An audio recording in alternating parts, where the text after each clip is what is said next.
오늘 본문 말씀 누가복음 15장 1절에서 7절 말씀을 통해서 넘쳐나는 은혜라는 제목으로 우리가 함께 말씀을 상고하겠습니다. 우리가 이 말씀을 잘 알고 있는 말씀이죠. 은혜라는 말은 우리가 알고 있듯이 갚을 수 없는 그러한 사랑, 사람들끼리 평등한 상태에서 서로 신세를 지고 갚는 일은 있습니다. 신세 지는 일은 내가 형편이 되면 받았던 신세를 내가 갚을 수 있죠. 그러나 은혜라는 것은 다른 차원입니다. 예를 들어서 자식이 어릴 때부터 장성한 이후로 계속해서 부모로부터 사랑을 입지 않습니까? 그 사랑을 부모님의 은혜에 그렇게 표현합니다. 자식이 아무리 똑똑하고 건강하고 그리고 부유한 자리에 있다 할지라도 그 부모의 사랑을 갚을 수 있는 자식은 없어요. 물론 비슷한 흉내를 내려고는 하지만 부모의 그 깊은 사랑을 자식이 무엇으로 갚을 수 있겠어요? 마찬가지로 우리는 성도들입니다. 하나님의 백성들이기 때문에 성도된 자리에서 하나님께 받은 은혜, 그 은혜를 죄인된 우리가 무엇으로 어떤 방법으로 하나님께 그 은혜를 갚을 수 있겠습니까? 그 은혜는 갚을 수가 없죠. 하나님께서 사람의 몸을 입고 이 땅에 오셔서 우리의 죄를 용서하시고 우리를 구원하시려고 하는 하나님의 깊은 사랑, 죽기까지 우리를 사랑하신 그 사랑, 그 은혜를 우리가 죽었다 깨어나도 갚을 수 없잖아요. 그것을 은혜라고 말합니다. 그런데 하나님께서 이 백성들, 죄인된 사람들, 피조물들을 사랑하시는데 그 사랑의 은혜는 계속 넘쳐나는 은혜다. 넘쳐난다는 말은 컵 속에 물이 가득 찬 그 상태가 아니라 이 가득 찬 물이 컵의 밖으로 흘러나서 다른 것을 적시는 그러한 하나님의 깊은 사랑, 그래서 넘쳐나는 은혜, 그렇게 말씀의 제목을 정했습니다. 오늘 본문 말씀은 이제 많은 사람들이 예수님 주변에 모여서 이런저런 복음에 관한 말씀, 병자도 치유하시고 새롭게 율법을 해석하시는 그러한 말씀을 사람들이 귀담아 듣고 있습니다. 그 가운데 이제 죄인이라고 하는 사람들, 그 당시 유대 사회에서 죄인이라고 하는 사람들은 고아들, 과부들, 나그네 같은 이방인들, 그리고 창기와 같은 사람들, 병자들, 이런 사람들을 죄인의 그룹에 묶어서 일반 평범한 사람들하고는 잘 대화도 하지 않고 식사도 하지 않고 저들과는 친교를 나누지 않는 소외된 사람들이 바로 죄인들 취급을 받는 사람들이었어요. 대표적인 사람으로 세리가 그 가운데 한 무리였는데 사람들이 다 세리를 볼 때마다 그렇게 욕을 했어요. 지금 말하면 세무공무원들이잖아요. 세무공무원들 지금 같으면 그럴 수 없죠. 옛날에야 무슨 행정서식이 제대로 돼 있었겠어요.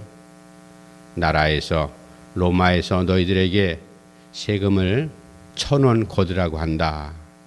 가구별로 1,000원 이제 할당량이 내려오면 그 얘기는 하지 않고 1,500원 내라고 한다.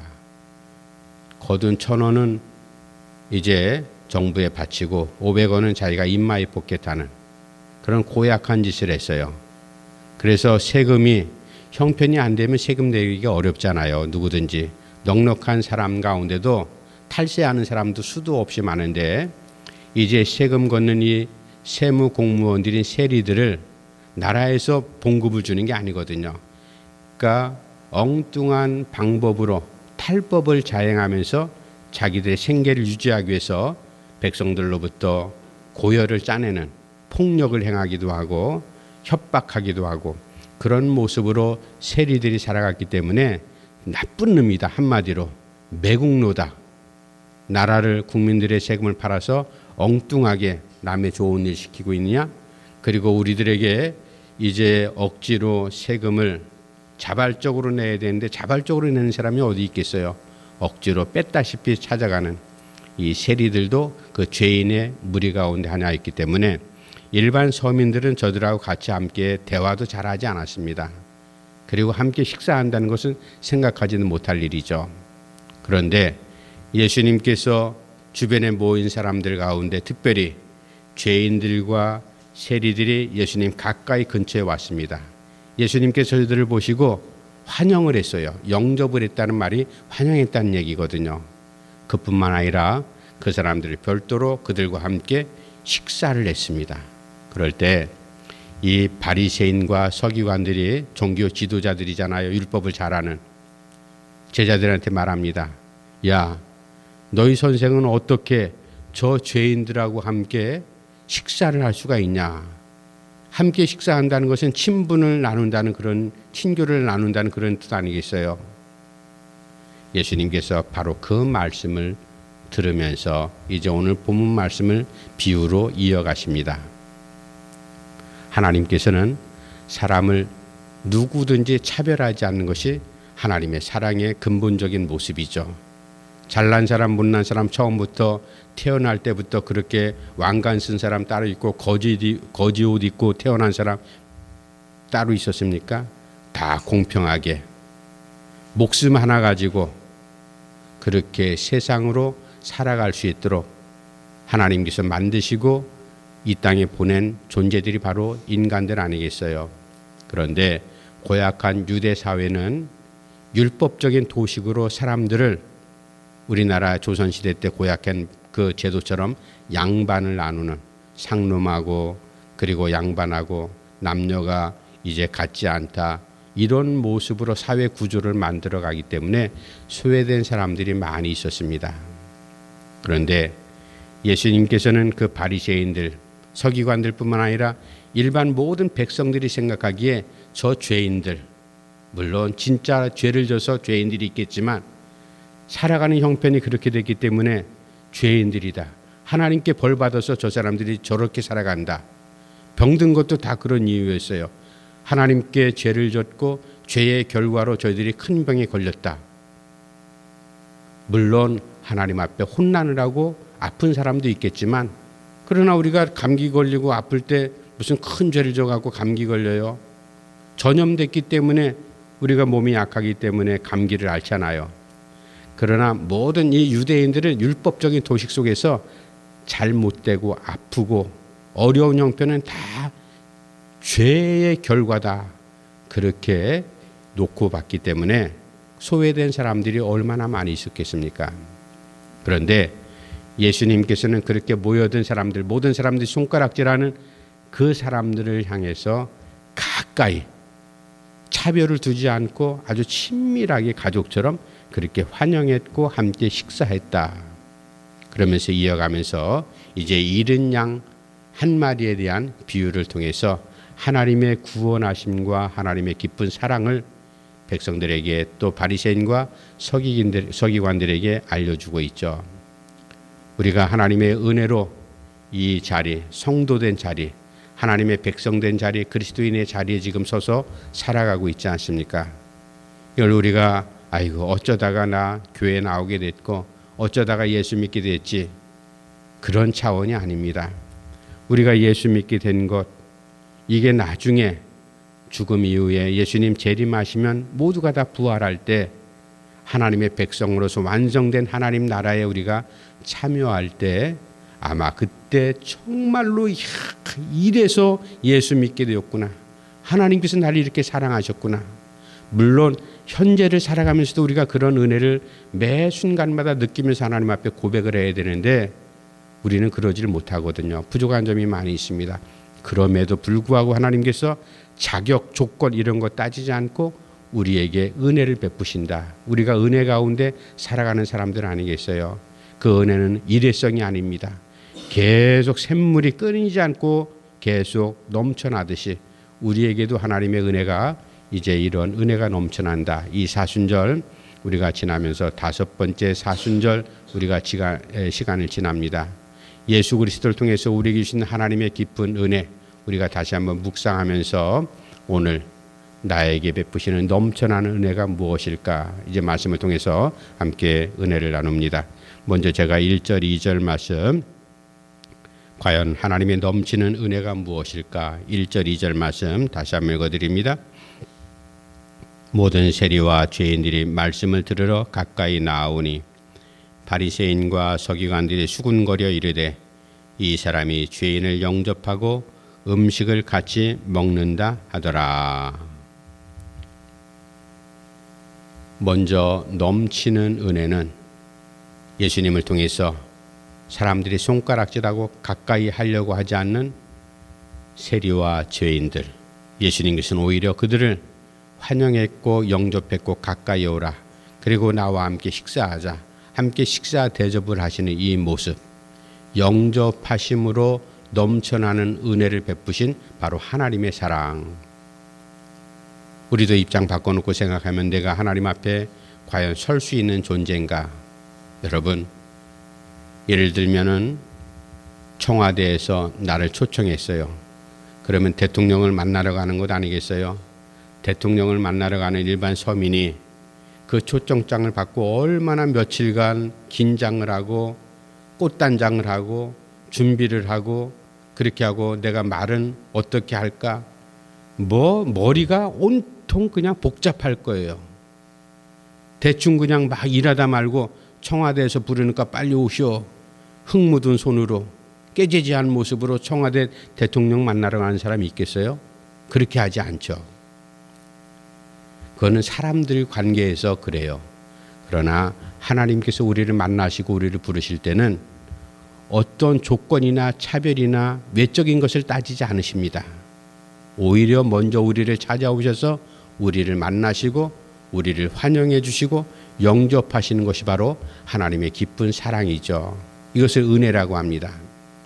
이러한 은혜, 옛날에 제가 이제 지나오면서 청와대 가끔 갔다 온 사람들, 물론 저는 청와대 한 번도 가본 적이 없지만 대통령을 근거리에서 본 적도 없지만 대통령을 만나서 같이 함께 식사한 사람들이 가끔 자랑하듯이 얘기할 때가 있어요. 야, 저 기가 막히더라. 선물도 이제 나오면은 뭐 옛날에 커피잔 같은 거 하나씩 선물도 받아오고 시계도 하나씩 받아오고 그렇게 하는데 그걸 그렇게 자랑을 해요. 물론 기쁘겠죠. 평범한 일상이 아니기 때문에. 그런데 하물며 전능하신 하나님, 나를 만드신 하나님께서 나에게 초청장을 보내서 만나자 그렇게 하신 것이 아니라 먼저 찾아오셔서 나를 영접하시고 나를 환영해 주신 바로 그 하나님의 사랑. 우리가 이 사순절 기간 예수님을 묵상하면서 그것을 생각을 해야 됩니다. 하나님께서 나를 찾아오셔서 나에게 팔을 벌리시고 나를 환영해 주셨다. 사람들이 나를 알아봐 주지 않아도, 여러분 여기 가면은 구청에 시의원들도 있고 구의원들도 있잖아요. 그 사람들이 우리하고 만날 일이 별로 없지 않습니까? 우리를 찾아와서 우리에게 식사 대접하고 우리를 반갑게 대하는 일도 별로 없습니다.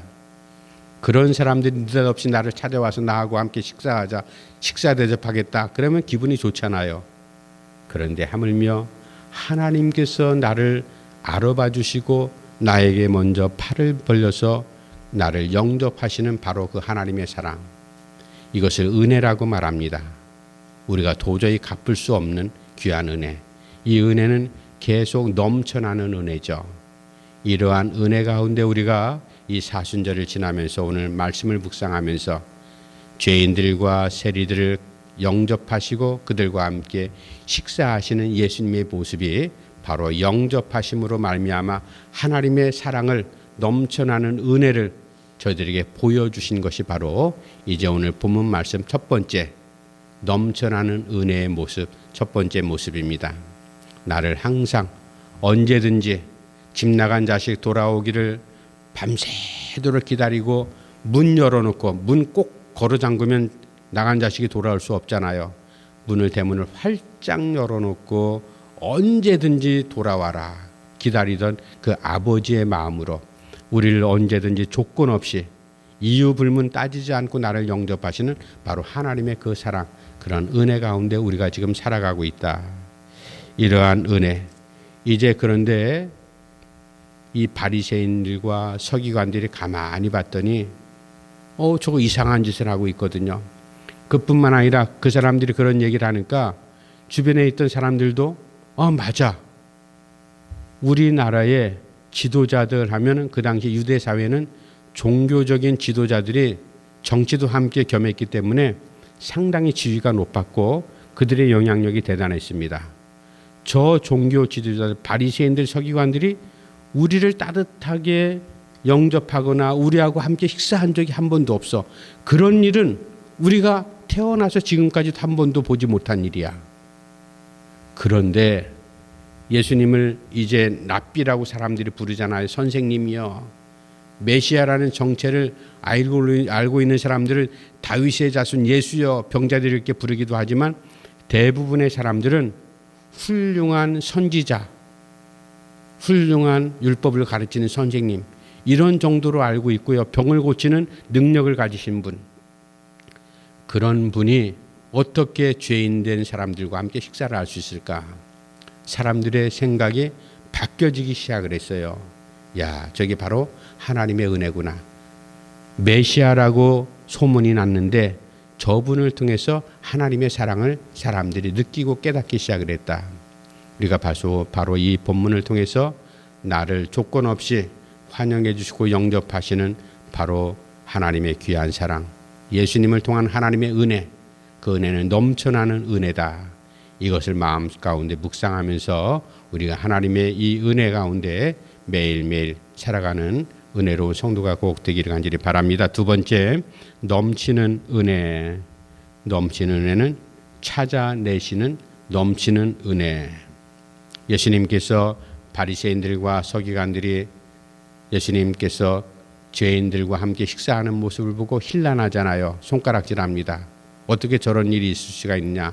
우리 유대 사회에서는 도대체 일어날 수 없는 일인데 어떻게 양반이 저 머슴하고 함께 식탁을 겸상을 할 수 있냐. 바로 그런 얘기예요. 그런 일은 상상도 못하는 거잖아요. 대감찜 정승이 그 머슴하고 같이 겸상을 한다? 그거는 우리나라 조선시대는 상상도 못한 일이에요. 그러나 그 일이 지금 벌어지고 있다 이겁니다. 이러한 모습을 봤던 많은 사람들이 충격을 당하죠. 그런데 예수님께서 그 모습을 보고 힐난하는 바리새인과 서기관들에 이렇게 말씀합니다. 비유로 말씀하시죠. 이보게들 잘 들어보세요. 여러분들 가운데 혹시 양 100마리를 갖고 있는 사람이 있다고 하자. 그거보다 더 많은 부자들도 있었죠. 몇백 마리, 몇천 마리 갖고 있는 사람도 있을 거예요. 양 100마리를 갖고 있는데 그 100마리 가운데 한 마리를 매일 양은 제가 이제 몽골에 왔다 갔다 하면서 봤더니 양치는 사람들이 그 저녁 때 되면은 양우리로 양들을 쭉 불러 모으잖아요. 그럼 한 마리 두 마리 다 숫자를 기가 막히세요. 근데 그 100마리가 그러니까 많은 숫자는 아니잖아요. 100마리 가운데 한 마리가 비어요. 99마리밖에 없습니다. 그러면 너희들 가운데 그 한 마리 이 녀석이 어디 갔지? 하고 그냥 내버려 버려. 뭐 있으나 마나한 놈이야. 그렇게 할 사람이 어디 있겠냐? 너희들 그 99마리는 그냥 들판에 두든지 우리 가운데 두고 잃어버린 한 마리를 찾으러 백방으로 수소문하지 않겠냐? 너희들 그렇게 살아가지 않냐? 그렇게 해서 결국은 그 잃어버리던 한 마리를 찾으면 얼마나 기쁘냐? 그 녀석을 메고서 돌아오면서 동네 사람들에게 내가 잃어버렸던 녀석을 찾았다. 함께 기쁨으로 기쁨도 나누고 함께 식사도 하고 그런 일이 있지 않냐? 바로 주님께서 말씀하시는 게 잃어버린 한 마리 양이 너희들이 손가락질하는 저 세리와 죄인들 같은 사람들 아니냐. 물론 저는 이 말씀을 묵상하면서 세리와 죄인들이 잃어버린 양이다. 그 잃어버렸다는 것이 하나님을 버렸다? 하나님을 믿지 않는다? 그런 사람들은 절대로 아닐 거예요. 물론 그 사람들 가운데는 이제 상처를 입고 살아가는 게 너무 힘들어서 하나님을 믿지 않고 신앙을 버린 사람도 있겠지만, 그러나 많은 유대인들은 그 당시에 그 자체 생활이 바로 신앙 생활이었기 때문에 하나님을 배반하거나 하나님을 버리는 사람은 없었을 거예요. 그런데 예수님께서 잃어버린 양이다 라고 이렇게 말씀하시는 것, 그 책임이 누구에게 있었을까? 그것은 종교 지도자들, 평범한 너희들이 저 사람들을 차별을 해서 너희들 공동체 안에 들어오지 못하도록 꽁꽁 물을 걸어 잠궈서 잃어버린 양이 되지 않은 것 아니냐. 바로 그러한 처지예요. 이제 예수님께서 말씀합니다. 잃어버린 한 마리를 찾기 위해서 너희들이 백방으로 수소문하는 가운데 그것을 결국 찾아내야 될 것 아니냐. 오늘 본문 말씀을 통해서 하나님께서 나에게 이 말씀을 들려주신 이유가 뭘까? 나도 잃어버린 한 마리의 양처럼 소외되고, 그리고 하나님을 알지 못하던 당시에 내가 내 멋대로 사는 그러한 상황 속에서 하나님께서 나를 많은 사람들 가운데서 고르고 뽑으시고 찾아내셔서 나를 바로 100마리의 무리 가운데 다시 찾은 양처럼 그렇게 우리를 부르셨다. 이게 하나님의 귀한 은혜라는 사실이죠. 나를 끝까지 찾아내서 예수 믿는 자리에 이르도록 나를 인도하신 바로 하나님의 깊은 사랑. 우리가 지금 예수 믿는 이렇게 편안한 자리에 있기 때문에요, 그 은혜를 잘 알지 못할 겁니다. 그러나 탈북한 사람들 가끔 그 가운데 예수 믿고 어떤 루트를 통해서 이제 선교사들을 통해서 예수님과 성경을 접한 사람들 가운데 예수님을 고백하고 예수님을 믿기 시작했던 그런 사람들이 있고, 그것은 저 북한에 뿐만 아니라 세계 도처에 그런 사람들이 있습니다. 그런 사람들이 예수 믿고 하나님의 백성이 됐다는 것을 너무너무나 귀하고 감사하게 생각을 하죠. 그것은 지위 여하를 막론하고 남녀노소를 불문하고 모두가 다 마찬가지입니다. 내가 예수 믿고 하나님의 백성이 된 그 정체를 은혜로 생각하는 사람들은요, 이게 얼마나 고맙고 귀한 건지 모릅니다. 하나님께서 나를 찾아내셔서 나를 예수 믿는 자리, 하나님을 고백할 수 있는 믿음의 자리에 나를 세워주셨다. 바로 넘쳐나는 두 번째 은혜를 나를 찾아내셔서, 우리 집안을 제가 곰곰이 생각을 했어요. 형님이 교회 다니지 않았더라면 그냥 우리 집안은 믿음 없는 가정으로 그냥 그렇게 자손들 그렇게 살지 않았을까? 지금도 내가 과연 예수 믿는 그리고 목사가 되었을까? 장담할 수 없는 얘기 아니겠어요?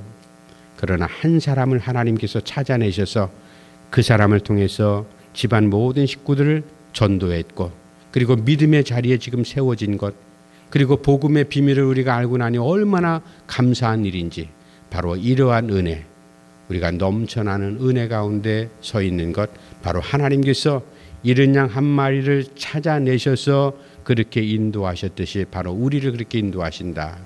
이 넘쳐나는 은혜는 나에게 멈추는 것이 아니라 그 은혜가 나를 통해서 다른 사람들에게도 잘 전달돼서 내가 누군가를 또 하나님의 은혜의 자리에 인도하는 것, 이러한 사명이 우리에게 있다라는 사실입니다. 마지막 세 번째, 넘쳐나는 은혜. 이 은혜는 기뻐하심으로 넘쳐나는 은혜를 우리에게 허락하신다. 예수님께서 말씀을 이어가시죠. 그렇게 해서 잃어버린 한 마리 양을 데리고 왔다, 찾아왔다. 그러면 너희들이 얼마나 기쁘겠느냐.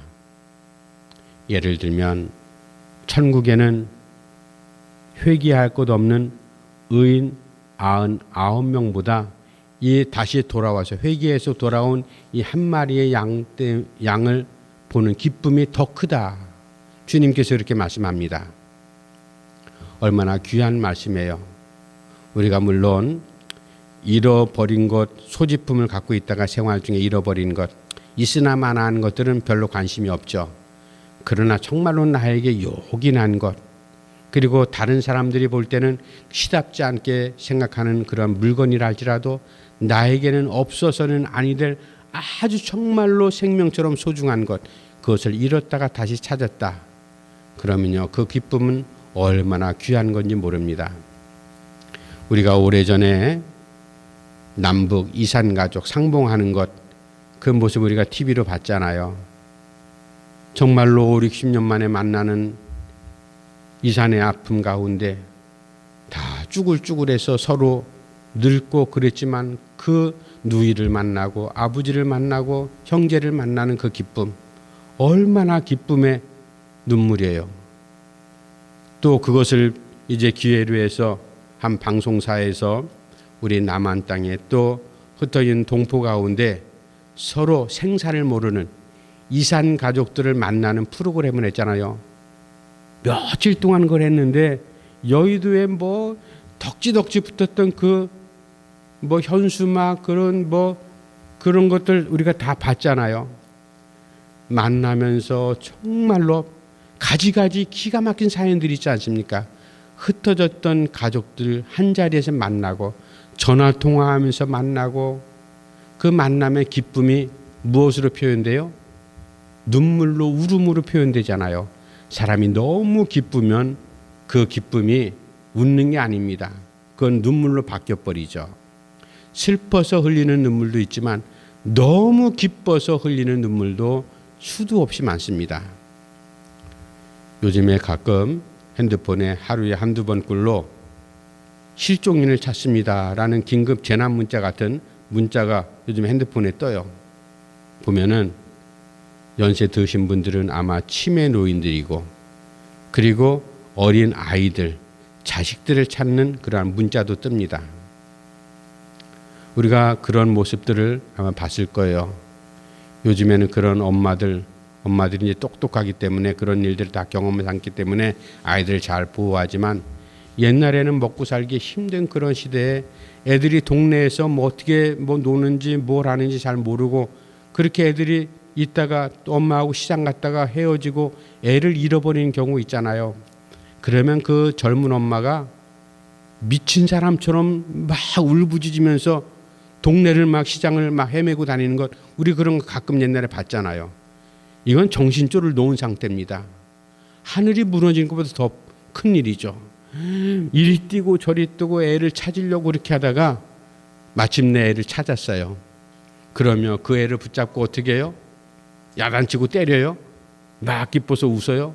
그러지 않습니다. 그 아이를 껴안고 막 엉엉 울죠. 잃었다가 찾은 엄마의 기쁨, 바로 그 기쁨이라 이 얘기예요.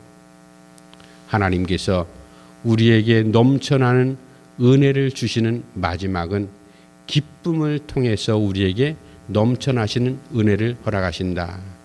그 기쁨은 사실은 말로는 기쁨이지만 실제로는 너무 기뻐서 흘리는 눈물의 그러한 은혜이기도 합니다. 하나님께서 우리를 사랑하시되 귀한 은혜 가운데 넘쳐나는 은혜, 그리고 기쁨으로 우리를 영접하시고 우리를 부르시는 이 하나님의 변함없는 사랑, 오늘 본문 말씀을 통해서 바리새인들과 서기관들은 세리와 죄인들을 향해서 저 나쁜 놈들, 감히 우리하고 같이 교제도 나눌 수 없는 저런 존재들을 왜 만나서 그렇게 따뜻하게 영접하고 저들과 함께 식사하냐, 손가락질하고 있지만 하나님은 전혀 다릅니다. 내가 보는 모든 사물, 내가 보는 사람의 관계, 내가 보는 일에 대한 문제, 나는 내 소견으로 밖에는 그것을 헤아리지 못하지만 하나님께서는 그런 분이 아니잖아요.